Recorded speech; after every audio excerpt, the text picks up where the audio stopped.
apa kabar semuanya? Semoga selalu sehat dan bahagia. Assalamualaikum warahmatullahi wabarakatuh. Kita akan belajar sejarah Indonesia kelas 12 dengan tema dari konflik menuju konsensus suatu pembelajaran. Yuk kita simak materinya. Berikut ini adalah tujuan pembelajaran kali ini.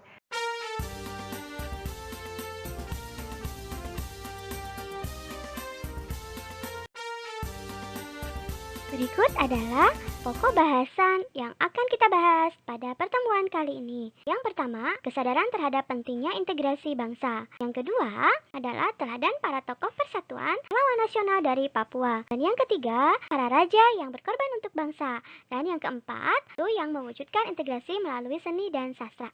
Ayo kita simak materi pada pertemuan kali ini. Ini adalah materi yang pertama, yaitu kesadaran terhadap pentingnya integrasi bangsa. Bagaimana ya upaya kita untuk mempertahankan integrasi bangsa Indonesia?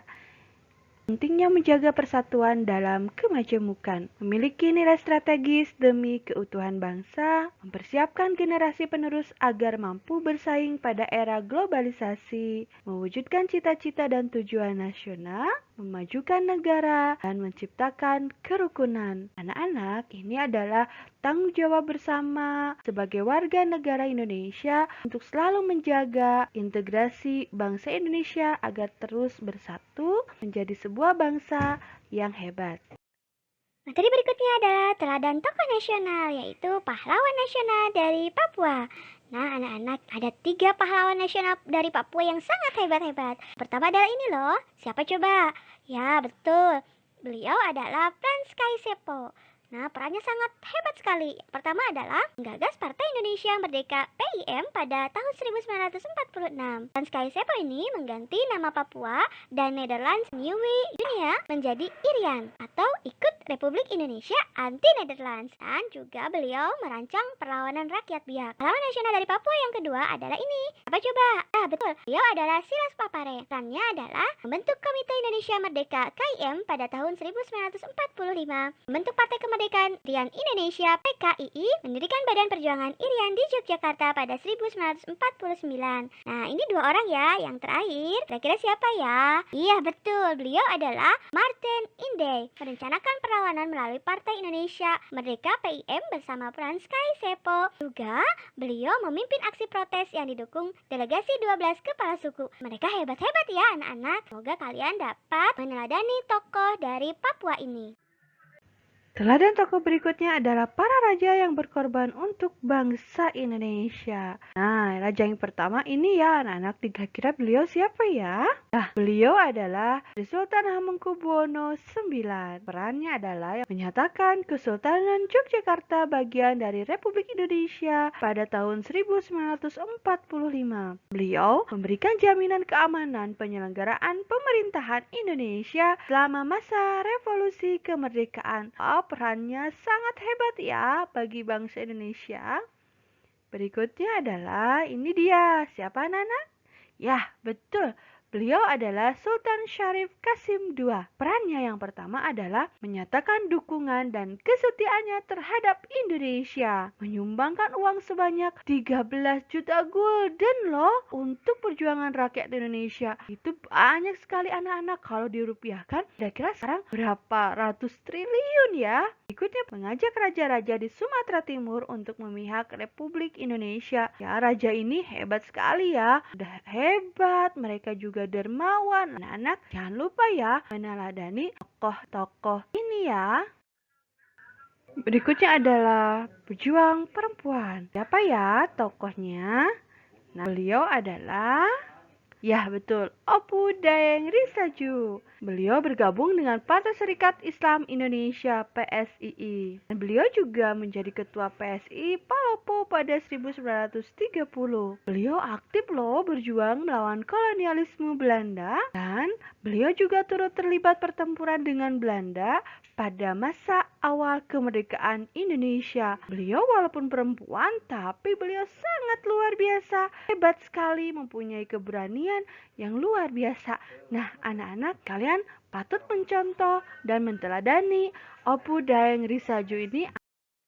Berikutnya, mewujudkan integrasi melalui seni dan sastra. Anak-anak, kira-kira apa ya peran penting kedua tokoh yang mewujudkan integrasi melalui seni dan sastra ini?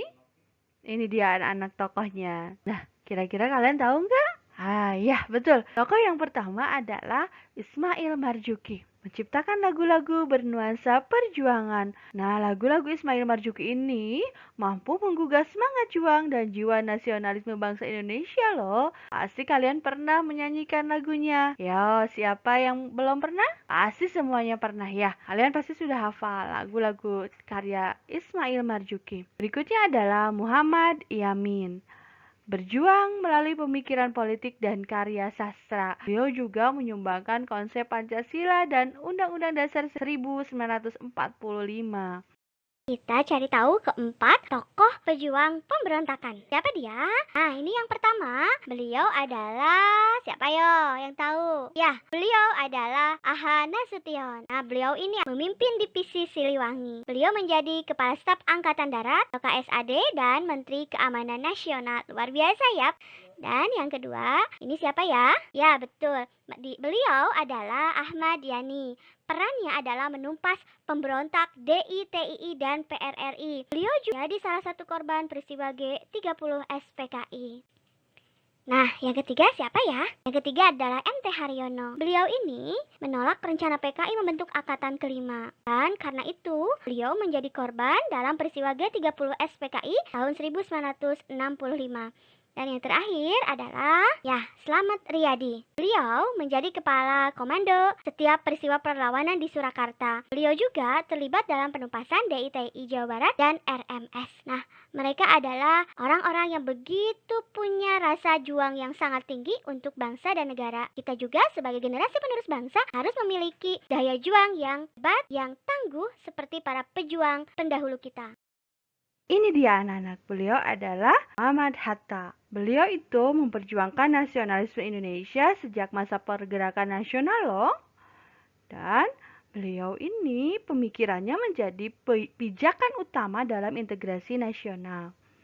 Dan Muhammad Hatta ini berpendapat rasa nasionalisme atau kebangsaan muncul karena adanya perasaan senasib yang dirasakan dalam diri bangsa Indonesia. Menurut beliau juga, nasionalisme juga ditentukan oleh adanya kesadaran terhadap persamaan dan tujuan. Anak-anak, itu tadi materi kita tentang dari konflik menuju konsensus suatu pembelajaran. Nah, anak-anak, ini adalah penilaian atau asesmen di pertemuan kali ini. Silakan anak-anak semua menjawab tanyaan ini, ditulis di buku tulis ya. Alhamdulillahirabbil alamin. Sekian anak-anak pertemuan kali ini. Semoga semuanya tetap semangat dan bisa meneladani tokoh-tokoh nasional. Tetap jaga kesehatan, tetap bahagia, dan selalu berjuang untuk negara Indonesia.